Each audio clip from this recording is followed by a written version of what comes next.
Chelsea. This is my channel, The Fancy Hat Lady Reads.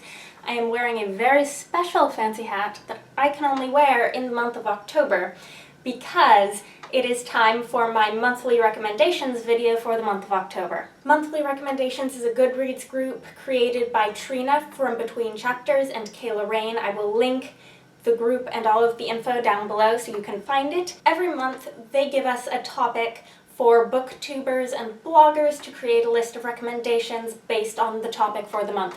And this month, because it is October, they have given us a Halloweenish theme, hence my Halloweenish hat, and their Halloweenish theme for the month of October is Monster Mash, which means we get to recommend books that have monsters in them. So before I get into the books, let me tell you how I'm approaching this topic, because I do not like really scary books.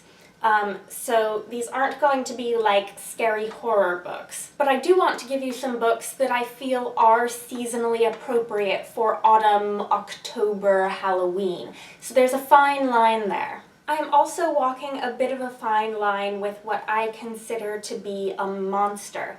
So on the one hand, I read a lot of books with non-human, intelligent characters, but I don't really consider them monsters, I consider them characters. And to call them monsters in a Halloweenish sense would be an insult to the characters. On the other hand, I also read a lot of books with fictional, made-up animals that aren't really monsters either, they are animals. And to call them monsters in a Halloweenish sense would be an insult to animals. So between those considerations and the fact that I don't really read like creepy, freaky, scary horror, this is going to be, I think, a bit of an odd list, but I hope you will find it to be an interesting one. So the most obvious choice for me that absolutely had to be on this list, it has shown up on my monthly recommendations lists before, but I cannot recommend this book highly enough for the month of October, is Sunshine by McKinely.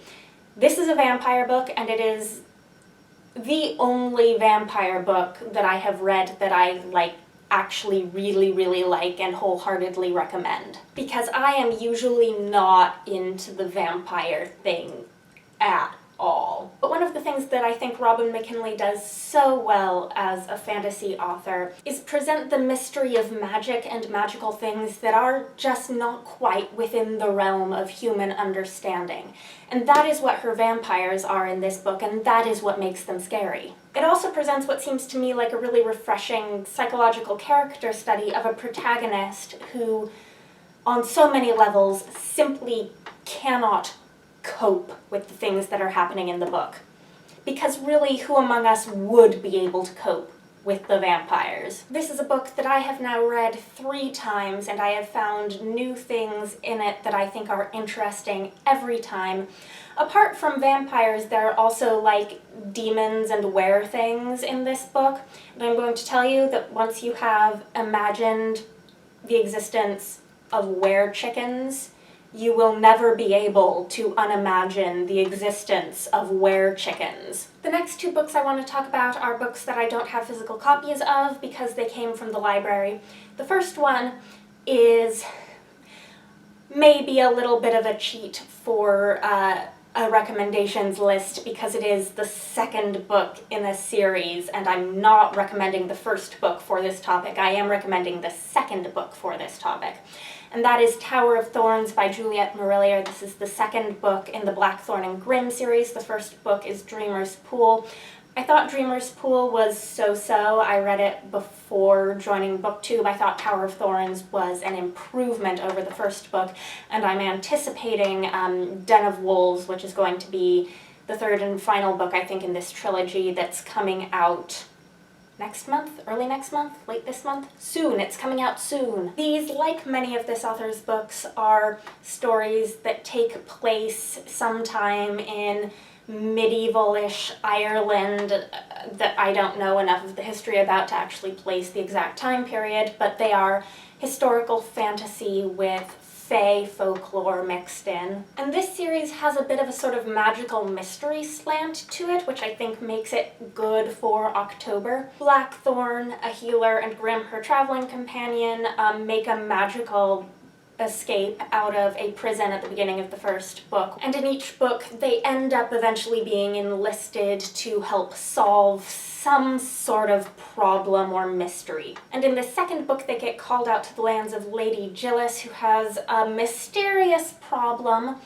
with a monster that is howling in a tower on an island in the river that marks the border of her land. It's pretty clear from the beginning that she's withholding information, and as the book goes on, more and more of the backstory about this monster in the tower is revealed. So I think if you're a fan of Juliet Marillier, this would be a good read for the month of October. The next book is another book that I read fairly recently.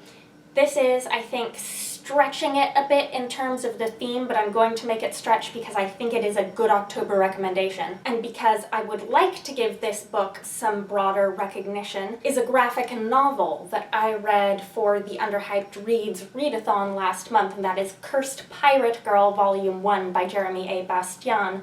The coolest thing about this is the art, and so since I don't have a physical copy here right now, I'm going to dig up some images to put here while I talk about it. I'll also link the Underhyped Reads wrap-up where I talked about this book in greater detail. This is sort of like a piratical Alice in Wonderland fantasy thing, and it's got that sort of magic pirate thing going on that's whimsical and slightly spooky, but not enough to be like really truly frightening. The art is this really intricately detailed ink work, and each page is just this work of art that you get to sit there and take in for a while. The story is about Cursed Pirate Girl who goes on an adventure to find an underwater portal into the mythical Omerta Seas to find her father, who is supposedly a great pirate captain.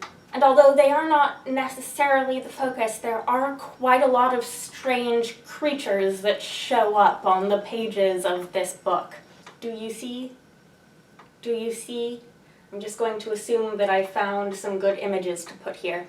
This volume ends on a bit of a cliffhanger, and because Jeremy A. Bastian works with this very detailed style, he works very, very slowly, so I have no idea how long it'll be until there ends up being a volume 2, but if you don't mind that sort of thing and you like this sort of art style, I would highly recommend this. I think that whimsical, magical pirate stuff is, for me, very much in the theme of Halloween and how I like my Halloween. And the last book I have here is also one that I recommend at every chance I get, and it will also maybe require a little bit of justifying in terms of the theme. And that is The Last Unicorn by Peter S. Beagle. I love this book.